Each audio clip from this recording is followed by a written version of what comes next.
네, 오늘 요한계시록 17장의 말씀을 통해서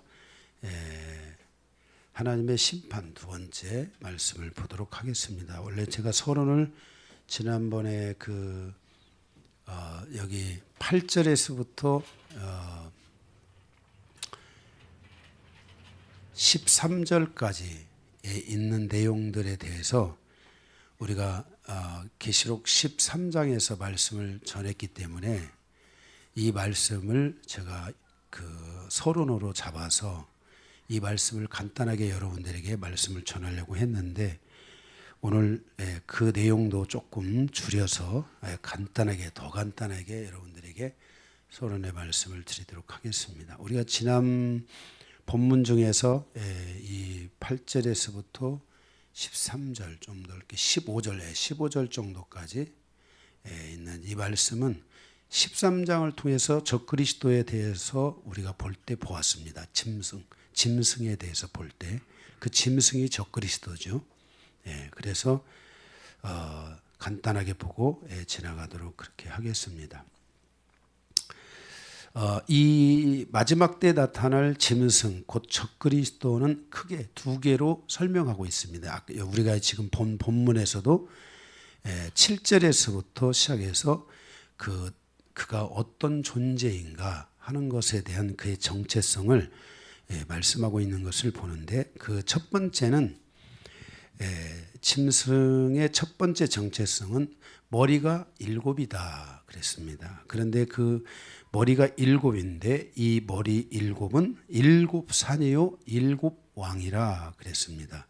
그래서 이 말씀이 이 7산에 대한 말씀들이 그 다니엘서의 그 부분적으로는 존재하지만은 전체적으로는 존재하지 않는데 정경으로 채택되지 않은 에녹서 52장에 보면 심판의 날이라는 그 말씀이 있는데 그곳에 보게 되면은 그 7산이 나옵니다. 그래서 첫째가 납산 애굽이고 둘째가 연금숙산 아수르이고 셋째부터는 성경 그 다니엘서에 나옵니다. 셋째는 금산 바벨론이고 그 다음에 넷째는 은산 바사 페르시아이고 다섯째는 노산 헬라입니다. 그리고 여섯째는 철산 노마 여기까지는 또 그리고 일곱째는 10발가락 나라인데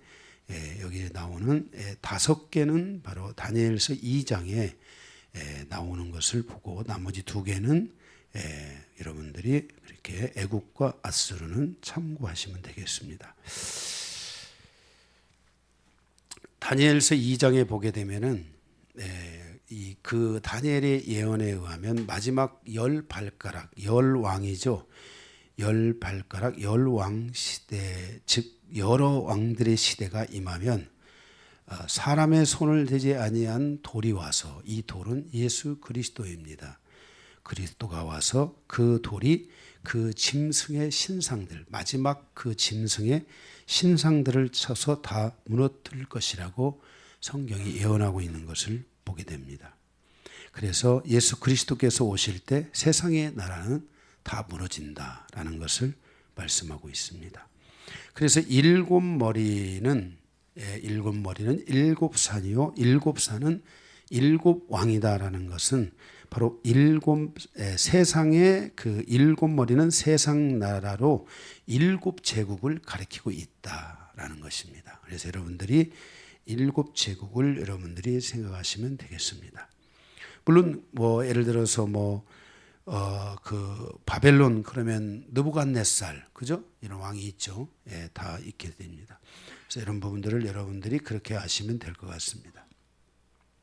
그래서 이 이집트와 아수르와 바벨론과 페르시아와 헬라라는 이렇게 제국이 인류 역사에 이게 계속해서 진행되어져 온 내용인데 이 부분에 대한 것을 하나님께서 다니엘이라든지 이런 분들을 통해서 예언을 통해 이 나라들이 어떻게 시작해서 어떻게 멸망을 하게 되고 하는 이 모든 과정을 성경이 우리에게 예언해 주셨고 그 말씀대로 인류는 지금 진행해 오고 있다는 것을 알 수 있습니다.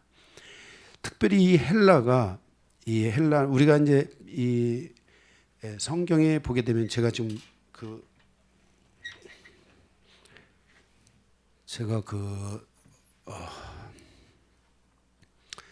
내가 깜빡하고 안 가져왔는데 우리 강 목사님은 가가지고요.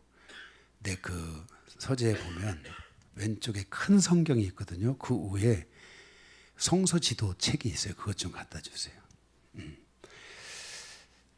우리가 이제 이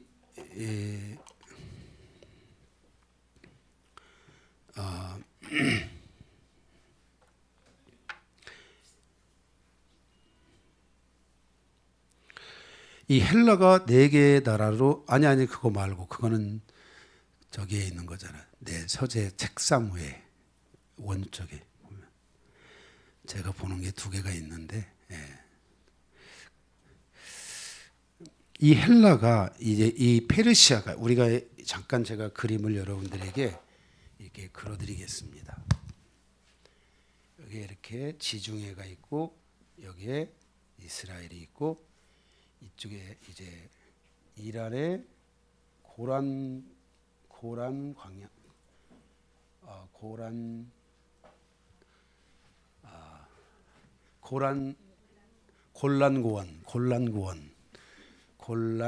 고원이 여기가 있습니다. 네. 이란에 그리고 이쪽에 이란이 이제 이렇게 있게 되는데, 그것 좀 갖다 주세요. 이때 여기 이제 제가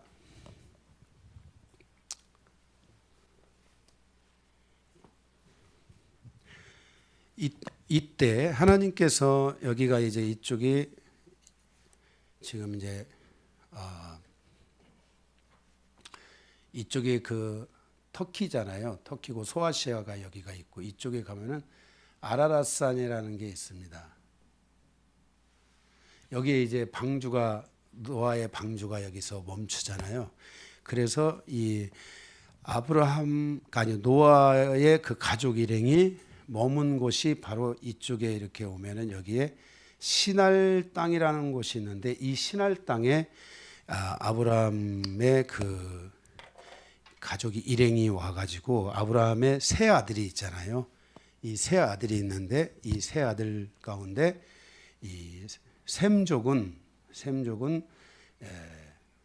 대부분의 이쪽 지역을 통해서 이쪽을 그 중앙아시아를 넘어가지고 아시아 쪽으로 번성을 하게 되고요. 그래서 몽골이라든지 러시아의 시베리아라든지 이런 쪽을 통해서 루트를 통해서 아시아권으로 이렇게 이제 셈족이 넘어오게 되고요. 야베 쪽은 이쪽이 이제 마게도니아미 이게 유럽이잖아요. 이쪽이요. 그죠? 여기가 그리스가 여기가 있고요. 그죠? 이태리가 여기 있고. 그래서 이쪽에 이제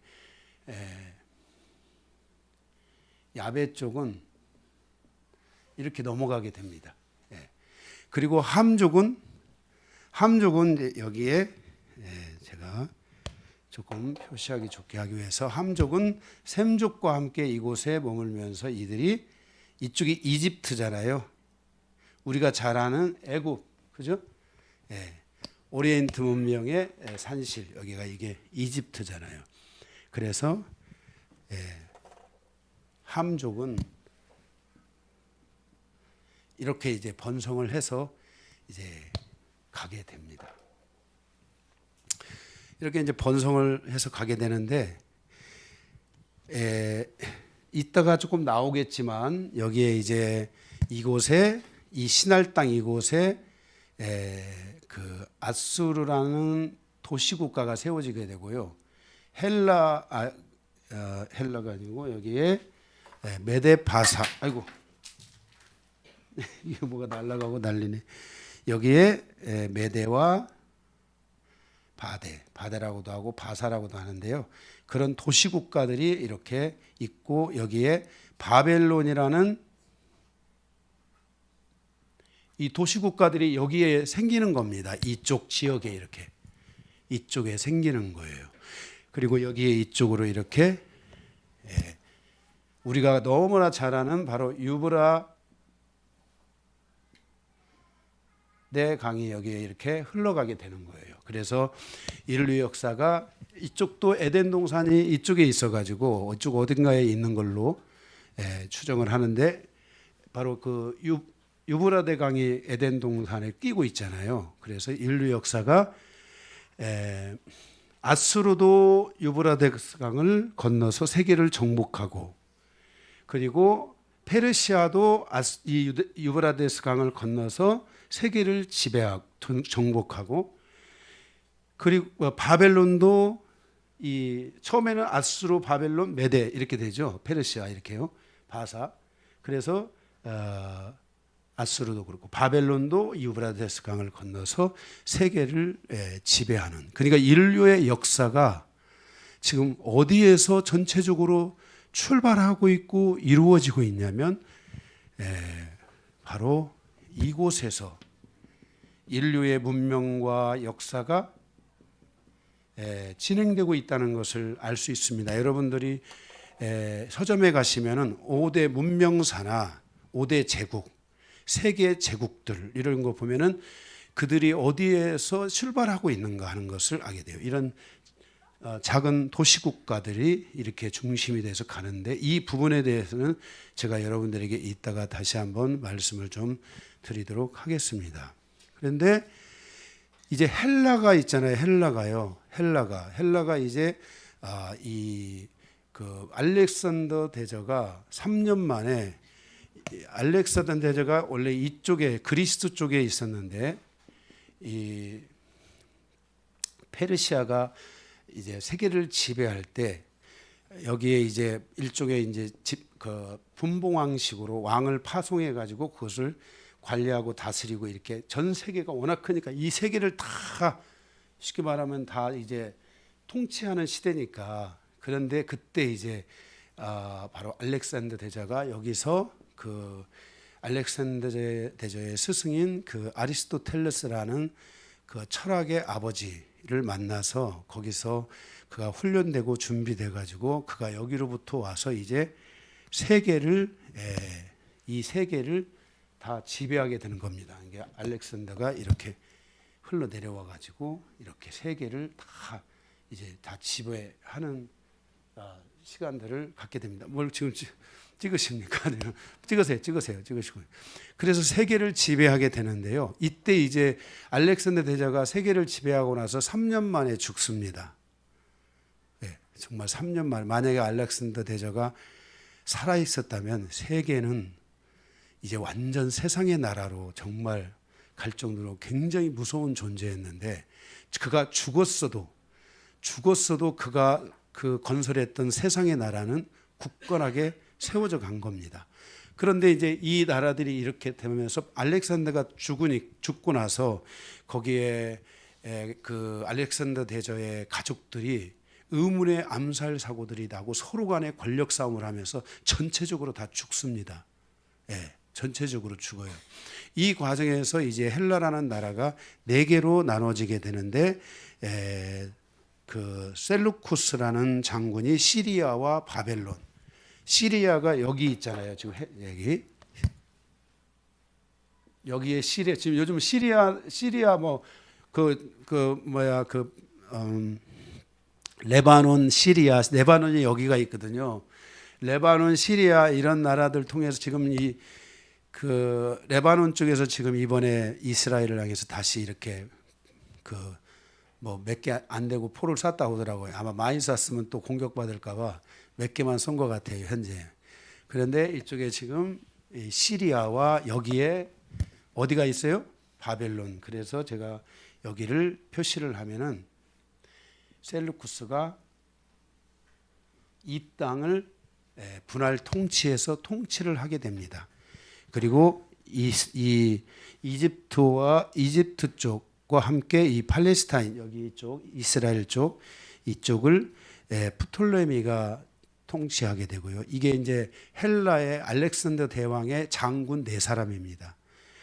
그리고 이제 마케도니아 이쪽으로 유럽 이쪽으로 해가지고 카산더라는 사람이 통치하게 되고 그 다음에 이쪽 비도니아와 이쪽 터키 쪽 이 소아시아 이쪽을 리시마쿠스라는 사람이 통치하게 되는데 결국은 한 150년 얼마나 이렇게 통치를 하면서 결국은 이 그 셀루쿠스가 이 시리아와 바벨론이 중심이 된 셀루쿠스가 이 유브라데스 강을 넘어서 이 그 알렉산더 대제가 정복했던 땅들을 다시 다 정복을 하면서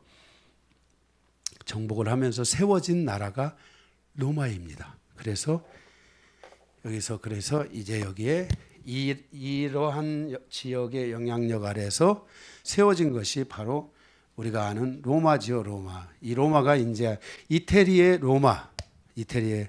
수도 로마의 이제 그곳을 수도로 정하고 이제 세계를 정복하는 이런 여정을 통해서 이 로마가 1000년의 시간을 세계를 지배하는 그런 시간들을 갖게 되는 것을 보게 됩니다.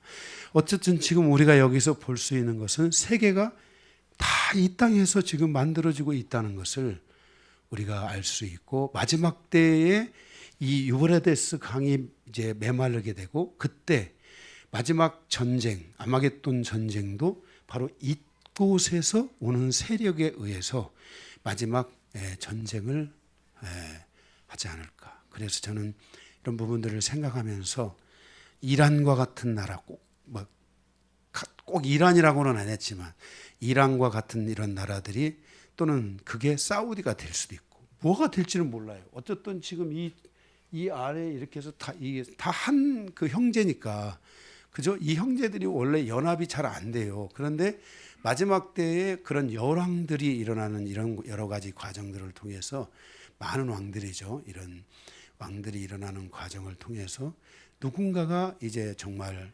적그리스도가 돼서 신바벨론 제국 같은 그러니까 이렇게 있는데 이런 도시국가들이 다 세계를 지배했는데 이란은 한 번도 세계를 지배하지 못했잖아요. 그죠? 그래서 이란이 지금 그 원자폭탄을 만들고 막 군사력을 강화하고 지하드라는 그런 군사 조직들, 그 다음에 하마스라는 군사 조직들, 그리고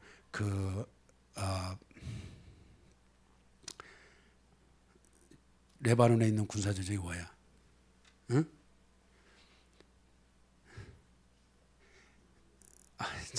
정말 나도 지금 그런 군사 조직들을 만들어서 뭐 이렇게 그리고 보이지 않는 곳에서 IS 조직이나 이런 IS 그 국가라고 그러나 그 돌아다니는 국가 있잖아요. 그런 조직들을 만들어서 군사력들을 계속 증강하고 세우는 거예요. 그래서 이 지역을 중심으로 한 인류의 역사가 지금까지 진행돼 왔고 마지막 요한계시록도 이 방향성을 가지고 성경이 3000년 전부터 예언되어진 내용들이 현재에 이르러서 지금 되어져 가고 있다라는 것을 우리에게 보여주고 있는 것이 요한계시록이라고 할 수 있겠습니다. 그래서 바로 그 일곱 제국은 이제 마지막 일곱 제국은 현재 존재하는 일곱 제국인데 아직 그 제국이 뚜렷하게 딱 등장만 안 할 뿐이지 현재 존재하는 제국이라고 할 수 있어요. 그래서 마지막 제국은 뭐냐면은 이제 아수르, 바벨론, 페르시아, 헬라 얘기했잖아요. 헬라가 로마가 된 겁니다.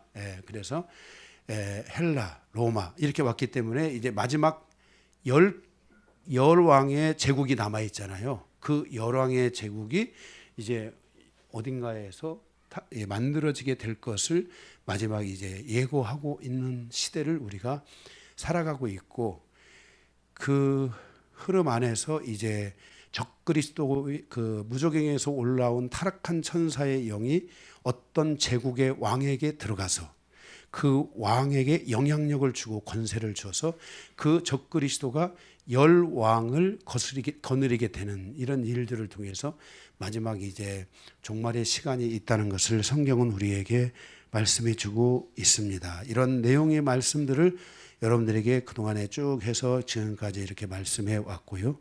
바로 이제 이러한 과정에서 마지막 때가 되면은 이제 불이 일어나 수목의 3분의 1을 태우고 바다의 3분의 1이 피가 되는 이런 일들이 일어나면서 세상이 혼란스러워지게 되고 기근과 가뭄과 공기와 오염과 바이러스의 번식과 행성의 충돌로 물의 근원이 오염되고 자연재해로 인해 총체적인 혼란이 일어나는 그러한 시즌에 맞춰서 드디어 이제 적그리스도가 등장하기 시작할 것이고 그 적그리스도가 이런 통치력과 정치력, 경제력 이런 것들을 거머쥐면서 마치 자기가 희망이 될 수 있다라는 것을 보여주기 시작하는 이런 일들이 일어나는 것이 종말에 있을 일들이라고 할 수 있겠습니다. 바로 그 과정에 이 적그리스도가 등장하는 과정에서 이제 바로 거짓 선지자가 등장하는데 이 거짓 선지자를 오늘 성경은 음녀 바벨론이라고 말씀하고 있습니다.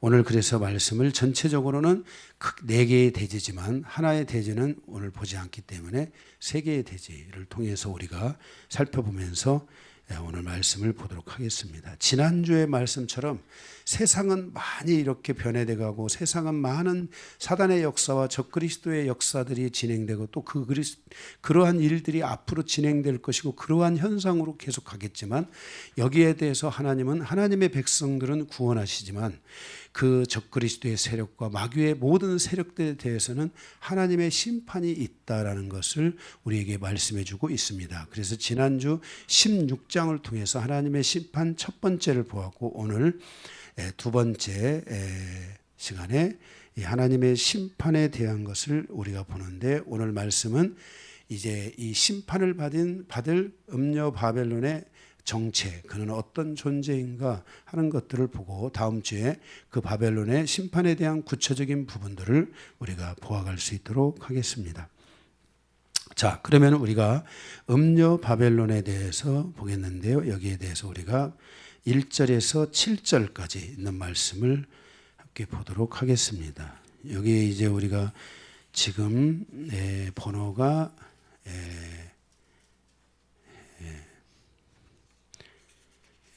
첫 번째 번호 안에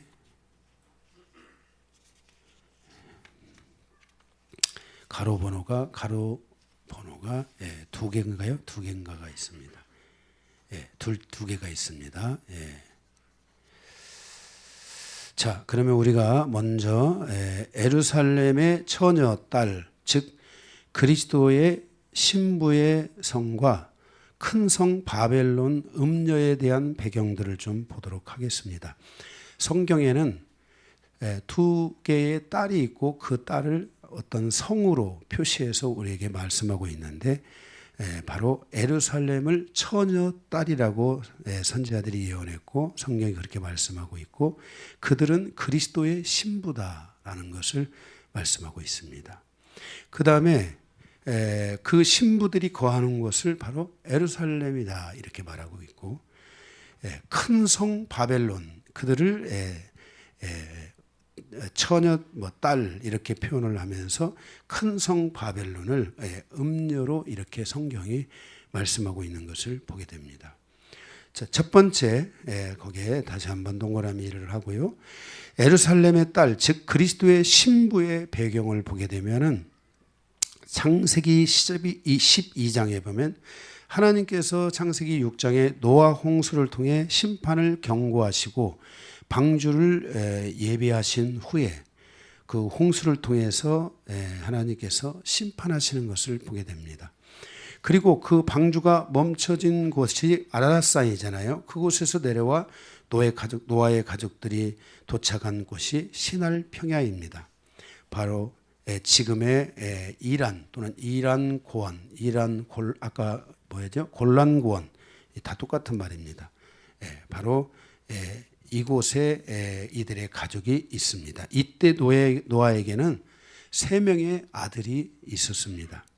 큰 아들은 셈족이 되어 신할 평야를 중심으로 중앙아시아 이쪽으로 아까 흘러갔다고 말씀을 드렸습니다. 야벳은 유럽권으로 흘러가게 되고 함족은 셈족과 함께 하면서 이집트로 흘러가게 됩니다. 그리고 그 땅에 함족의 집에 그 셈족이 거하는 그 땅, 이 신할 땅은 원래는 셈족들이 거했던 땅이겠죠.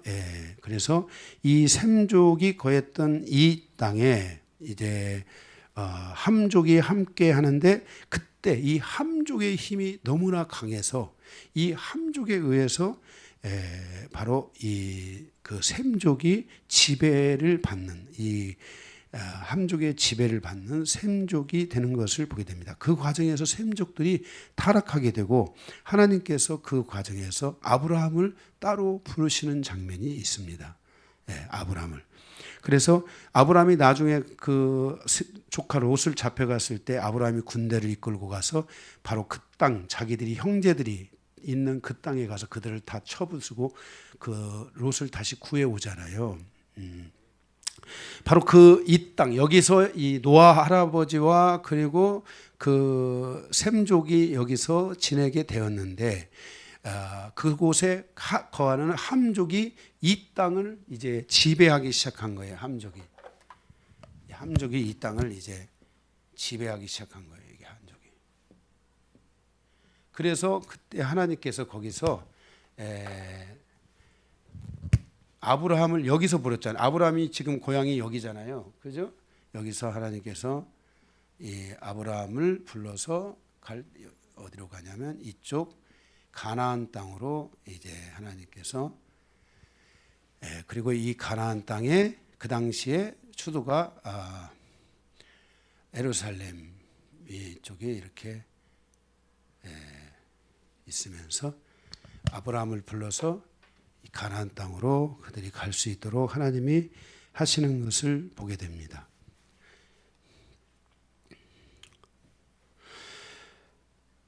그들이 이 아브라함을 따로 부르시고 가나안 땅을 하나님이 약속하셨는데 그들이 예루살렘을 중심으로 영적인 성, 하나님의 백성들이 거하는 믿음의 성을 구축하기 시작합니다.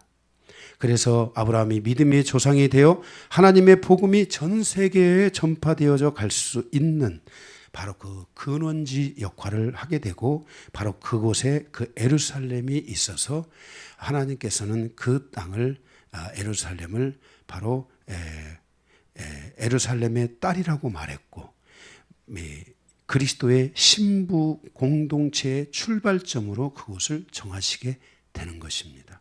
그래서 그곳에 그리스도의 신부들이 여기에 이제 그리스도의 신부들이 여기에 근거지가 되게 됐고 물론 이제 이스라엘은 그 사명을 다 감당하지 못해서 복음이 이방인에게 넘어왔지만 요한계시록은 두 증인 이방인 교회의 지도자들과 교회 그리고 유대인 교회와 지도자들에 의해서 두 증인이 이제 결국은 하나님의 이 마지막 때에 하나님의 뜻을 이루게 될 것을 말씀하면서 바로 이 그리스도의 신부의 에게 말씀하셨던 하나님의 말씀이 완전히 성취되는 그 시간을 이스라엘을 통해서 맞이하게 될 것이라고 생각합니다.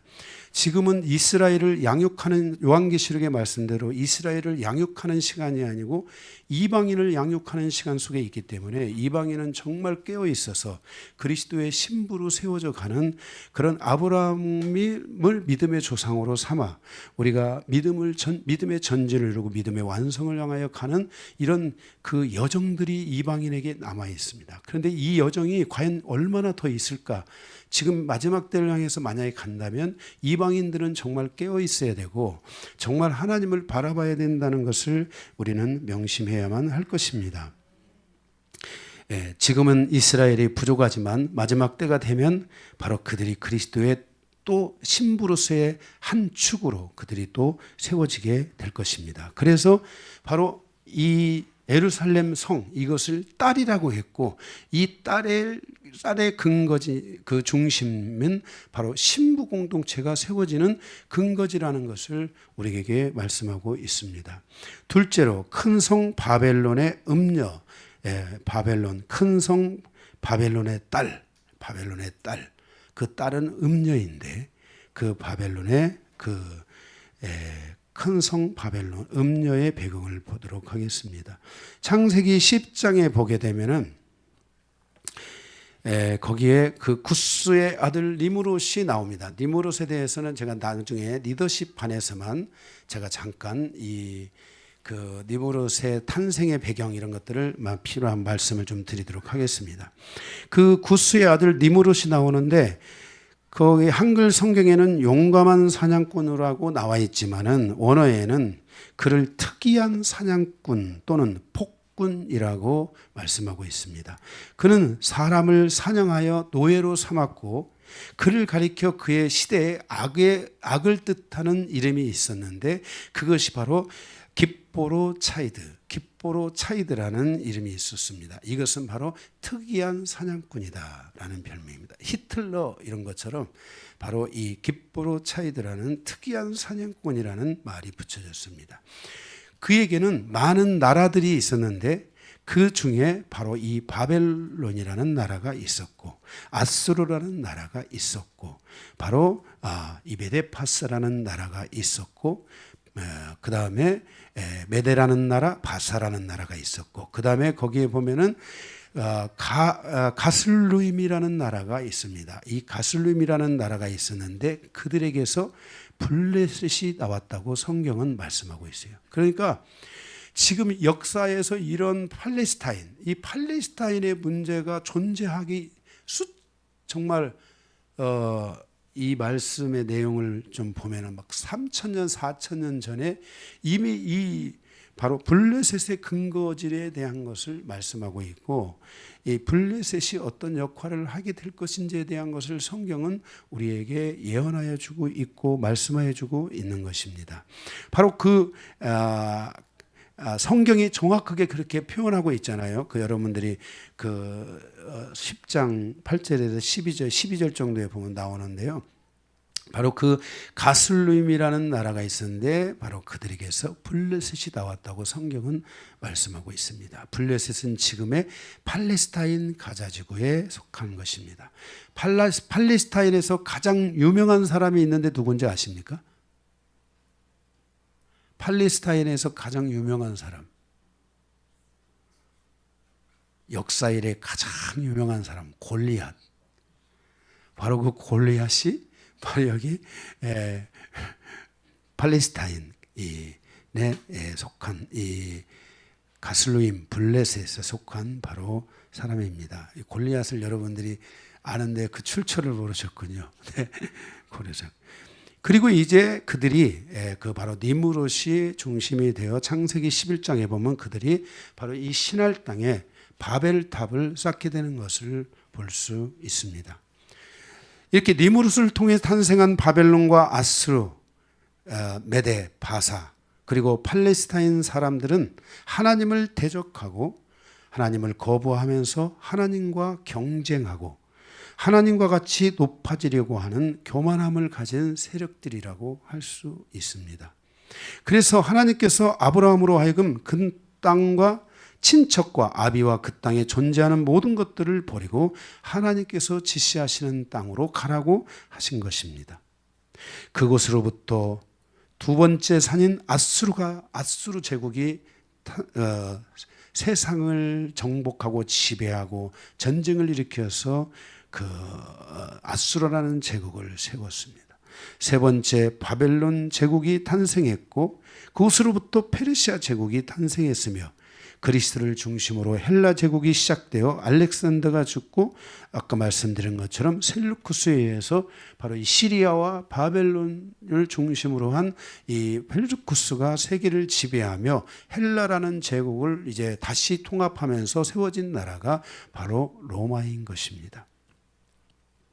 그리고 로마의 중심이 이태리에 있는 로마가 되게 되고 엄청난 사치와 음행의 나라가 되어 로마는 천년의 시간을 보냅니다. 여러분들이 로마 제국을 보게 되면 그들의 그 음탕함과 음란과 그들의 문화와 그들의 그 가지고 있는 모든 시스템, 그리고 그들이 가지고 있는 그 사치, 이 모든 부분들이 바로 이 로마로부터 시작해서 인류를 지배해 왔고 앞으로도 그렇게 가지만은 마지막 이제 그 피날레를 이루는 이런 일들이 바로 이 땅에서부터 이렇게 이제 그 안에서 그 시스템 안에서 움직여지는데 실제 바로 이 바벨론이라는 나라가 바로 이 땅에 존재했던 나라이고 그리고 그 현재 근거지를 갖고 있는 이란이라든지 무슬림들, 아랍권 이런 나라들이 지금 어떻게 움직이고 있나 하는 것들을 여러분들은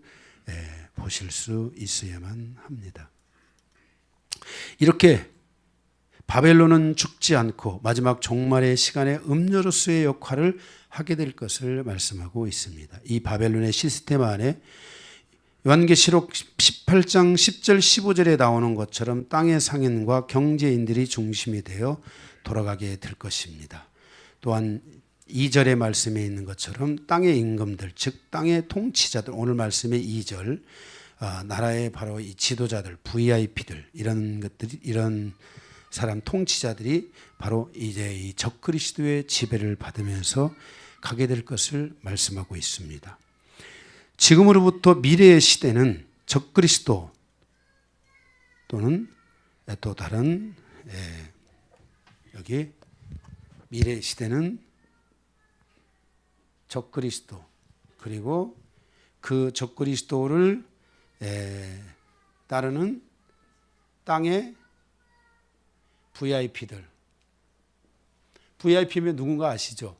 왕들, 대통령, 최고 통치권에 있는 사람들, VIP들. 그리고 그 VIP들과 함께 땅의 상인들. 그래서 바로 경제인들. 이들이 여기서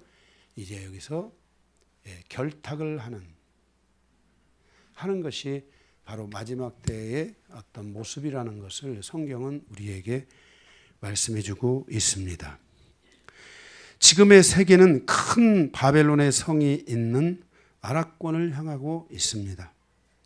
아랍이 가진 돈이 전 세계로 흘러들어가고 있습니다. 바벨론의 물권이 전 세계를 지금 덮어가고 있다는 것을 기억해야 합니다. 골프에 보면은 PGA라는 미국의 유명한 그 그룹이 있습니다. 그런데 그 그룹, 그 PGA 투어가 미국이 중심으로 해서 돌아갔는데 작년, 올해 이렇게 건너오면서 이제 세계적인 선수들이 사우디아라비아로 다 지금 사우디아라비아에서 있는 투어로 그런 그쪽 투어로 다 이분화되면서 선수들이 이렇게 다 옮겨가기 시작했습니다. 세계 프로축구 구단들이 무슬림의 부자들에 의해서 지금 점령당하고 있습니다. 유럽 및 세계의 상권이 무슬림을 중심으로 형성되어 가고 있고 유럽의 화폐는 이미 다 동나고 있고 재정적인 지금 손실 속에 있고 거기에 이 무슬림들의 돈들이 그곳에 오고 있고 우리나라에도 상당히 많은 무슬림의 자원이 우리나라에 이미 들어오고 있다는 걸 알아야 됩니다. 우리나라도 지금 VIP들이 다 어디로 갑니까? 사우디라, 이란 이런 데 지금 우리나라 석유는 연료는 다 어디서 가져오는 거예요? 이란 이런 데서 가져다가 쓰는 거죠. 그렇죠? 이렇게 바벨론이 가지고 있는 이들의 특징, 만문과 음행과 폭력과 잔인함이 전 세계를 덮어가고 있습니다. 이들이 얼마나 폭력적이고 잔인한가 하는 것을 여러분들이 아셔야 됩니다. 게임 시장의 캐릭터들이 바벨론의 시스템 안에 움직여서 음란하고 폭력적인 것들을 통해서 우리의 젊은이들과 아이들의 이성을 사로잡고 있습니다. 정말 무섭습니다. 여러분 정말 여러분들이 게임하지 마십시오. 여러분 자녀들이 게임하는 거를 여러분들이 단속해 주셔야 됩니다. 차라리 게임하려면 TV를 보고 차라리 그냥 책을 보거나 밖에 나가서 운동을 하십시오. 뭔가 다른 부분들을 해야 되는 것이지 아이들에게 이런 것들을 여러분들이 노출시키면 나중에 후회하게 될 겁니다. 아이들이 스크린에 중독되면 여러분들의 힘으로 아이들을 그 리더십을 형성할 수가 없고 그들을 다스려갈 수가 없게 됩니다. 그래서 여러분들이 이런 부분들을 좀 갖고 여러분 왜 이 세계가 지금 어떻게 흘러가고 있는지에 대해서 여러분들이 좀 살펴보셔야 됩니다. 큰 성 바벨론 안에 존재했던 흐름들이 세상 나라들을 타락시키고 멸망시킬 가증한 것과 우상 숭배와 행음의 삶으로 이끌어가고 있습니다. 요즘 우리 젊은이들이 결혼을 안 하려고 하잖아요. 왜 결혼을 안 하려고 할 것 같아요? 그거는 여러분들이 이게 그것보다 더 중요한 것이 이미 나를 귀찮게 하는 여성 대체적으로 다른 성들이 존재하고 있기 때문입니다. 인간은 돈과 성이라는 굴레 아래서 지금까지 살아왔고 앞으로도 살아가게 되어 있습니다. 사람에게 돈이 더 중요할까요? 성이 더 중요할까요? 그러면 돈을 가진 사람들이 찾는 게 뭡니까? 다른 성, 그런 이성들을 찾는 거죠. 그런데 그 중요한 축 중에 하나를 포기하고 있다는 것은 다른 무서운 성이 우리를 다가오고 있고 이미 일본 이런 데만 가더라도 우리가 생각하는 것보다도 훨씬 많은 성에 대한 발달들이 제가 실제 보지는 않았고 별로 찾아보지는 않았어도 오래전 그냥 느낌으로도 이미 그런 성이라는 그 굴레를 이미 새로운 시스템, 이 컴퓨터의 시스템, 홀로그램의 시스템 이런 다양한 시스템들이 그런 성을 지금 사로잡고 있기 때문에 그렇습니다. 그래서 결혼의 필요성을 못 느끼는 겁니다. 거기에 돈, 자녀교육 이런 거 있겠죠. 지금 우리가 살아가는 이 시대는 얼마나 많이 지금 타락의 시간으로 가고 있는지를 알아야 됩니다. 하마스가 전쟁을 일으키며 그 짧은 시간에 가장 먼저 행한 것이 무엇입니까? 그것은 바로 폭력과 잔인함과 음행입니다. 어린 여자아이들까지도 다 음행을 범하여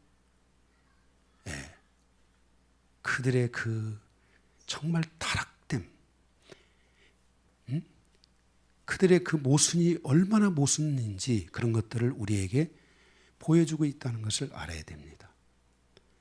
전 세계가 이 하마스라는 작은 구역의 전쟁에 전 세계의 무슬림들이 다 일어났습니다. 이것은 우리에게 무엇을 말하는지를 우리가 한 번 정도는 생각해 봐야 됩니다. 만약 세계가 이런 어떤 극박한 전쟁에 들어가게 된다면 전 무슬림권이 만약에 그들이 열왕이라면, 만약에 그들이 지금 그 열왕들이 유럽이나 전 세계에 영향력을 미치고 있는 사람이라면 그게 얼마나 무서운지를 알아야 됩니다. 그래서 지난주 말씀드린 것처럼 마지막 때가 되면 하나님께서 그런 세상에 대하여 자연적인 그 현상을 통해 세계를 하나님께서 이 심판하시는 장면들이 지난주 우리가 있었잖아요. 그런 일이 시작되는 거예요. 먼저 그들이 놀랄 정도로 그런 자연적 재해를 통한 하나님의 심판이 시작되면서 이제 이 마지막 때를 향하여 치닫게 된다는 것을 우리에게 말씀해 주고 있는 것입니다.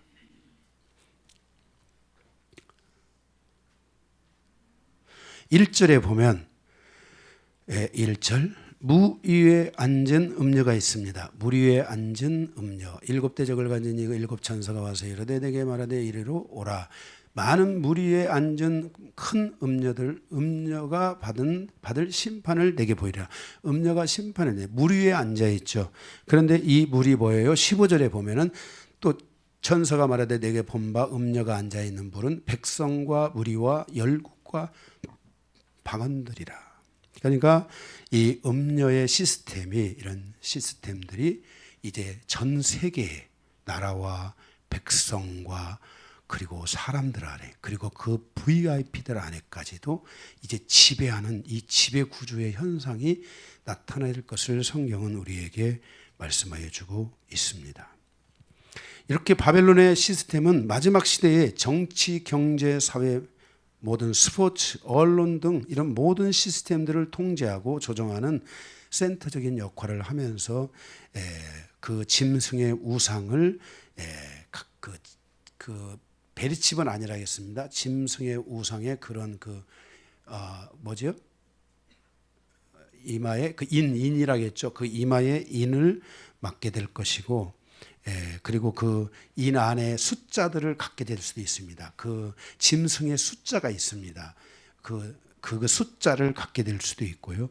요즘 우리가 뭐 가는 모든 것에 다 숫자가 있잖아요. 숫자를 가질 수도 있고요. 그 다음에 짐승에게 경배하는 이런 시스템들이 가정될 것입니다. 그래서 가정스럽고 더러운 콘텐츠들로 사람들을 지배하는 시대가 오는데, 이런 역할을 할 자가 바로 음녀의 딸들, 즉 작은 음녀들이 세계 곳곳의 도시에 세워지면서 이런 일들을 진행하게 되는 이 시스템이 실질적으로 가동될 것이라는 것을 그래서 우리가 알려주고 있습니다. 이미 정치적으로 그 뉴욕의 맨해튼에 있는 UN 본부가 이미 무슬림권에 의해 거의 장악되고 있습니다. 이번에 그 조그마한 하마스 전쟁에 대해서 전 세계가 다 찬성을 했습니다. 반대한 사람은 누구밖에 없어요? 미국밖에 없어요. 미국이 상임이사국이라 안 된 거지. 다 저기 지금 이미 그렇게 세계가 그렇게 흘러가고 있는 거예요.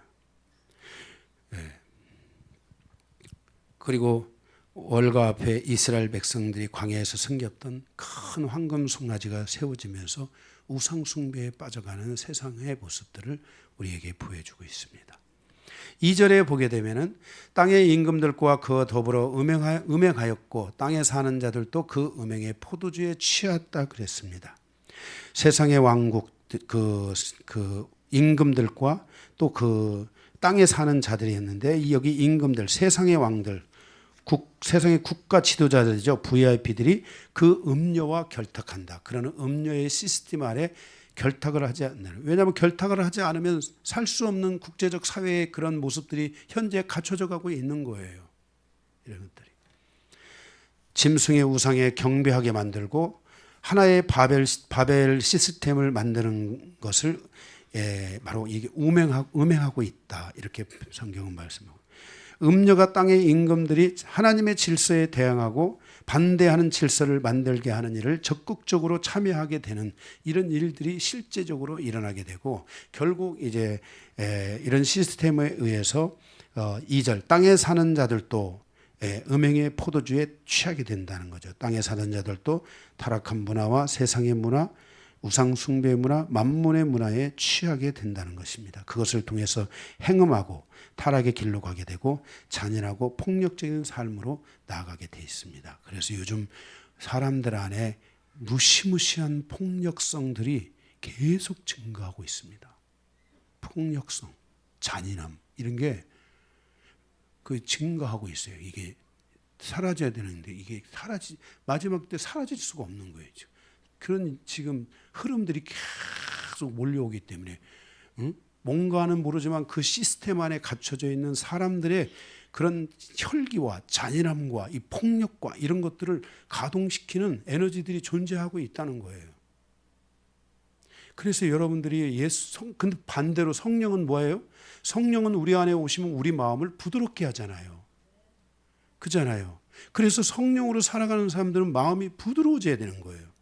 제가 이 하나님 앞에 이 영성의 시간을 통해 제가 하나님 앞에 회개하고 10년의 그 영성의 시간과 지금 15년의 시간을 맞이하고 있지만은 제 삶에 달라진 것은 제가 부드러워졌다는 거예요.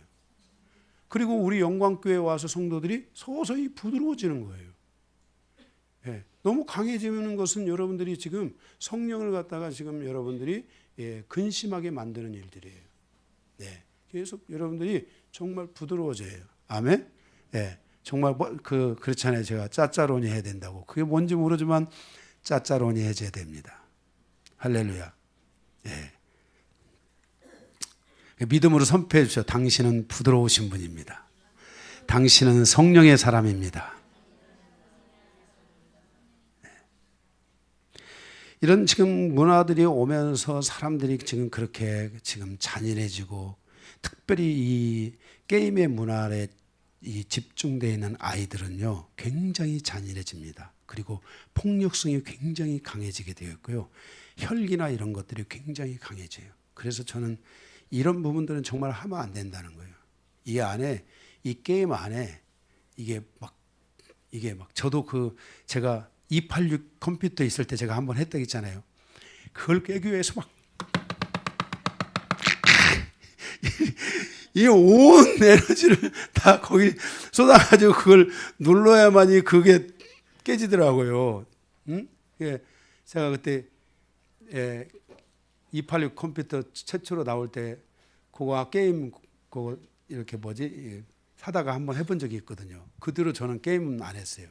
게임을 안 했는데 막 그걸 깨려면 막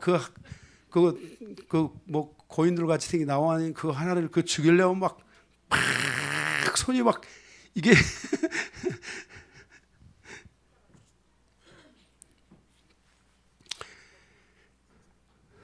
그럼 막 그게 이제 죽잖아요, 내 것이. 그럼 막 거기서 막 그런 거예요. 그다음에 막 이게 죽고 나서 또 살아나잖아요. 그죠? 그래서 요즘 네, 감사해. 3절 하겠어요. 곧 취하게 하고 곧 성령으로 나를 데리고 광야로 가니라. 내가 보니 여자가 붉은빛 짐승을 탔는데 그랬어요. 여자가 붉은빛 짐승. 여기 붉은빛 짐승은 지난번에 말씀드린 것처럼 13장에서 말씀드린 것처럼 적그리스도입니다. 적그리스도를 탔기 때문에 이 음녀는 짐승이 가는 곳으로 가게 되어 있습니다. 이 짐승은 음녀를 등에 업고 각 나라와 도시로 가서 이 바벨론의 시스템들을 나르게 되는 것입니다. 적그리스도가 가는 곳이면 그는 어디든지 갈 수 있고, 바벨론의 음녀는 적그리스도가 인도하는 대로 바로 갈 수밖에 없게 돼 있다는 것입니다. 등을 업고 그렇게 전 세계로 다니는 것입니다. 4절에 그 여자는 자줏빛과 붉은빛 옷을 입고, 여기 이 자줏빛과 붉은빛 옷은 바로 귀족들이 입는 옷입니다. 그죠? 이것은 고가의 명품을 말하고 있는 것이고, 이들의 신분을 말하는 것이며, 이들이 부를 누리고 사치하는 모습을 보여주고 있는 모습들입니다. 요한계시록 18장 16절 17절에 보면 이르시되 화이뚜다 큰 성이여 세마포 옷과 자주 옷과 붉은 옷을 입고 금과 보석과 진주로 꾸민 것이라. 그러한 부가 1시간 안에 망하였도다. 얼마 못 간다는 거예요. 1시간 안에 망하였도다 그랬어요. 그 다음에 4절에 보면, 계속해서 보면은 거기에 손에 금잔을 가졌는데 가증한 물건과 금잔 안에 가증한 물건이 있고, 또 하나는 그 금잔 안에 그의 음행에 더러운 것들이 가득하더라, 이렇게 말씀하고 있습니다. 이 가증한 물건에 바로 그 어떤 그 우상 숭배, 이 우상의 것들이 그곳에 그려져 있게 되고, 그래서 요즘 여러분들이 이제 뭐 이런 이렇게 세계에서 유명한 그런 어떤 그 명품들이 있잖아요. 명품들에 보면은 모양들이 이렇게 뭔가 막 문양들이 많이 있어요. 그런 게 이렇게 새겨져 있고, 그런 형상들이 있고, 그럴 겁니다. 아마 제가 자세히는 모르지만 이 음행의 더러운 것은 그 음행한 문화와 육체적인 더러움과 행음 가운데 있는 이런 일들이 있고, 이미 지금 이 AI 막 여자들이 지금 막 세계 속에 돌아다니고 있고,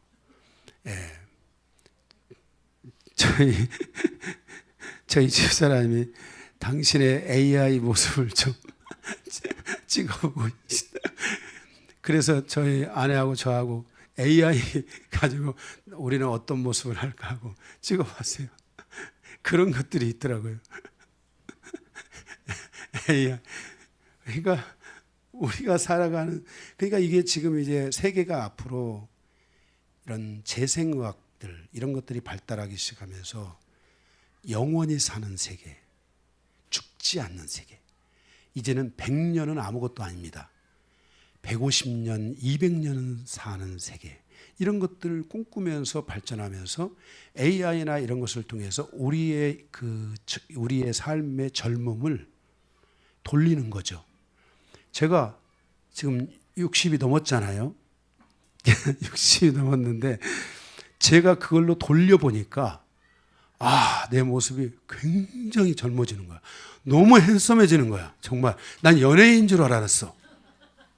응?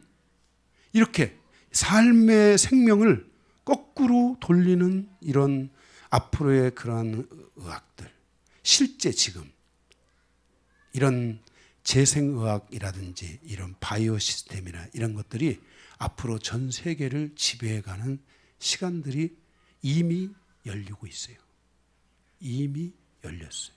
아셔야 돼요. 바로 이런 일들이 있다는 것입니다.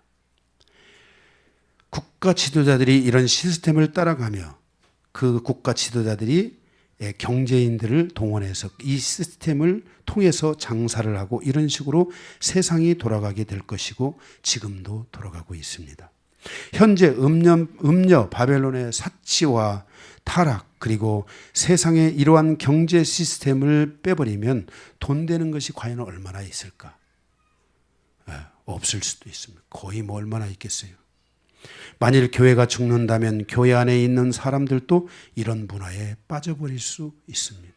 그러므로 교회는 바로 이 마지막 때를 향하여 정말 이 복음의 이 사명을 가지고 성도들을 지키고 성도들을 보호하고 주님께서 그들과 함께하고 있다는 것을 분명하게 제시해주고 그들이 주님을 붙들고 마지막 때를 살아갈 수 있는 거룩한 그리스도의 신부, 바로 여기 이 주님이 이 가나안 땅에 아브라함을 통해서 말씀하신 바로 이 공동체 안에 속한 신부의 공동체로 갈 수 있어야 됩니다. 이런 음녀의 공동체로 가면은 절대로 안 되는 것입니다.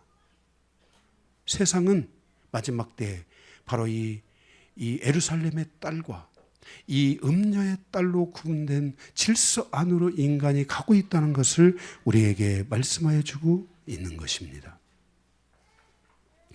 음녀 바벨론, 땅의 왕들, 땅의 상인들이 결탁하여 음행과 우상 숭배를 통해서 각자의 이득을 채워가는 세상의 나라가 엄청난 속도로 우리에게 다가오고 있습니다. 이러니까 너무 여러분 낙심되죠? 그러나 여러분들이 믿음을 가지고 어쨌든 우리에게 주어진 삶을 성실하게 살아가야 될 줄로 믿습니다. 바로 요한계시록 18장 2절에 보면 이런 곳은 귀신의 처소라고 했습니다. 더러운 영이 모이는 곳이라고 말씀했고 각종 더럽고 가증한 새들이 모이는 곳이라고 성경은 우리에게 말씀하고 있습니다. 그래서 성도들은 하나님의 지으심을 받은 영적인 존재들이며 거룩한 존재로서 하나님의 영적인 영역 안에 있는 것들을 무시하면 안 되고 성도들을 하나님의 영역으로 이끌어가는 교회가 또한 될 수 있어야만 하는 것입니다. 5절에 그의 이마에 이름이 기록되었으니 비밀이라 그랬습니다. 큰 성 바벨론이라 땅의 음녀들과 가증한 것들의 어미다 그랬습니다. 18절에 그리고 그 여자는 땅의 왕들을 다스리는 큰 성이라 그랬습니다. 땅에 그 여자가 땅의 왕들의 영향력을 준다는 것입니다. 바벨론의 시스템은 땅의 왕국들, 국가 지도자들, VIP들을 다스리는 큰 성이 된다는 것입니다. 세상의 어떤 지도자들에 대해서든지 그들을 다스릴 힘이 존재한다는 것입니다. 나라와 국가의 지도자들을 실질적인 힘으로 영향력을 행사할 수 있는 권세가 바로 이 음녀 바벨론에게 있다는 것입니다.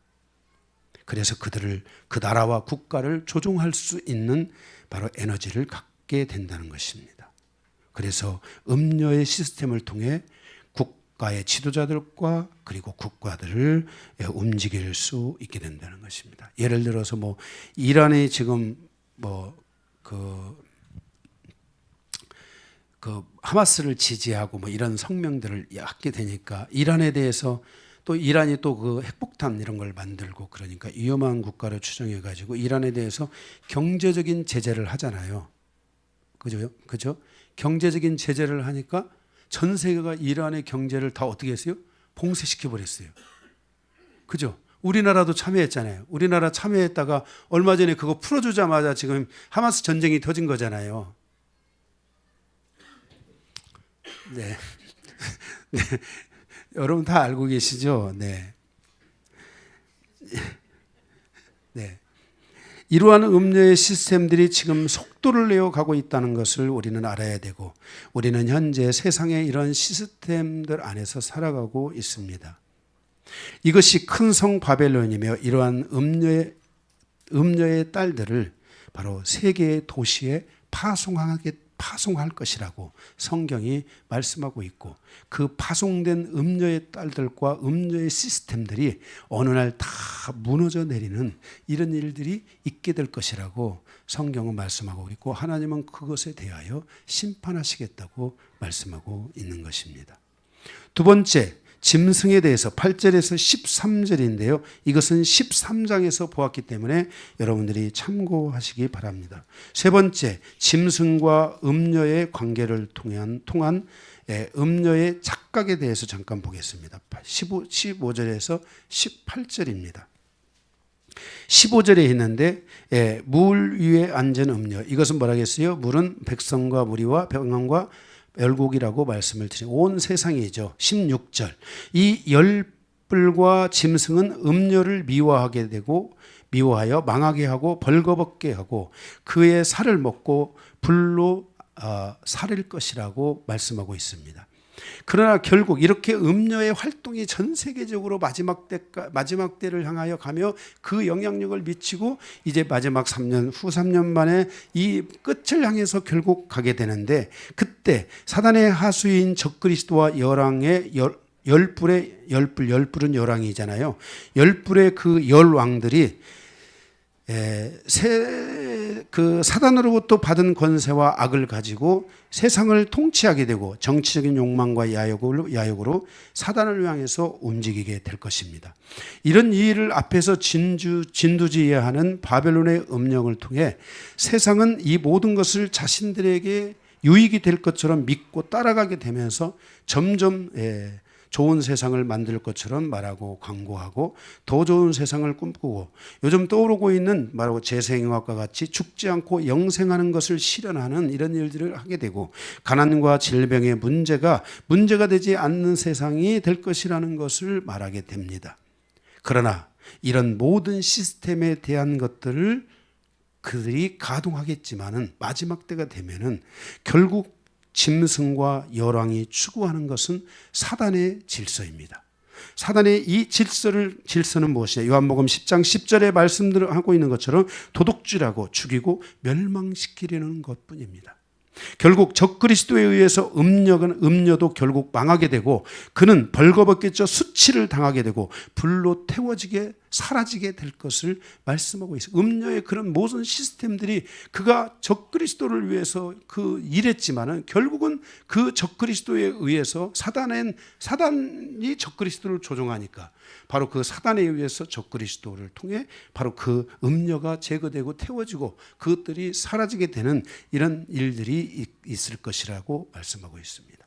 음녀의 착각은 짐승에 의해서 자신이 부를 누리고 호화스럽게 사는 것처럼 생각하지만 그것이 바로 착각이라는 것을 알게 된다는 것입니다. 17절 이 모든 하나님께서 적그리스도의 마음대로 하는 것을 허락하였기 때문에 이런 일들이 진행되어 가는데, 적그리스도가 그 일들을 다 진행해 가지만 결국 그것은 하나님의 허락하신 범주 안에 있는 것이고, 그리고 마음대로 하게 내버려 둔 다음에 하나님께서는 결정적으로 이들을 이제 심판해야 될 것을 말씀하고 있습니다. 어둠 속에서 맺어진 관계는 결코 빛을 볼 수 없습니다. 마태복음 4장에서처럼 사단이 아무리 좋은 약속을 주어도 결국 망하게 되는 길이라는 것을 우리는 반드시 기억해야만 할 것입니다. 마지막입니다. 어린 양 신부에 대한 선포에 대해서 14절 그들이 어린 양과 더불어 싸우려니와 어린 양은 만주의 주시오 만왕의 왕이심으로 그들을 이기실 터이요 또 그와 함께 있는 자들 곧 부르심을 받고 택하심을 받은 진실한 자들도 이기리로다 그랬습니다. 우리가 이 말씀을 통해서 위로를 받고 이 말씀을 통해서 불안에 떠는 것으로 우리가 거기에 집착해서는 안 되는 것은, 그 두려움에 떨면서 우리의 인생을 포기하고 살아가는 삶이 되어서는 안 되는 것은 바로 이 짐승의 표와 그의 이름의 수를 받지 않고 그 짐승에게 경배하지 않은 승리하는 성도들이 있다는 것을 말씀하고 있고, 주님은 바로 이러한 자들을 위해 끝까지 주님 자신이 친히 싸우신다는 것을 말씀하고 있고, 그들이 이기게 될 것이라는 것을 우리에게 말씀하여 주고 있다는 것을 기억해야 됩니다. 그리스도께서 싸우시는 것처럼 바로 그들도 믿음을 가지고 싸워서 승리하게 될 것입니다. 결국 부끄러움을 당하지 않을 것입니다. 결국 그것 때문에 여러분들이 넘어지는 일들만 생각하지 마십시오. 여러분들은 넘어지지 않고 승리할 것입니다. 여러분은 이기는 자의 삶을 살아가게 될 것입니다. 그들이 이길 수 있는 것은 예수 그리스도에 대해서 진실한 자들이기 때문이며 성도로 부르심을 받고 택함을 받은 자들이기 때문에 그들은 반드시 이기게 될 것이라고 말씀하고 있는 것입니다. 그러므로 내가 염려하고 두려워할 것이 아니라 나의 자신의 믿음을 돌아보고 정말 내가 하나님의 믿음 안에 온전하게 서 있는 진실한 자인가를 우리는 돌아보고 하나님의 부르심 안에 택함을 받은 하나님의 성도로서의 우리의 여정을 성실히 살아가며 하나님의 말씀과 그 인도하심 아래서 여러분이 살아가기를 결단하는 것이 여러분이 가져야 될 가장 중요한 삶의 방향성이라는 것을 기억하시기 바랍니다. 여러분을 향한 하나님의 뜻이 무엇입니까? 그것을 여러분들이 물으시기 바랍니다. 그리고 그것을 여러분들이 따라서 하나님의 뜻에 순응하고 하나님의 뜻을 따라 한 발 한 발 나아가며 하나님께서 주시는 그 믿음의 여정을 통해 하나님께 영광이 되어지고 하나님의 뜻을 이루는 사람들로 쓰임받아 하나님께 영광과 존귀가 돌아갈 수 있도록 하시기를 주의 이름으로 부탁을 드립니다. 말씀을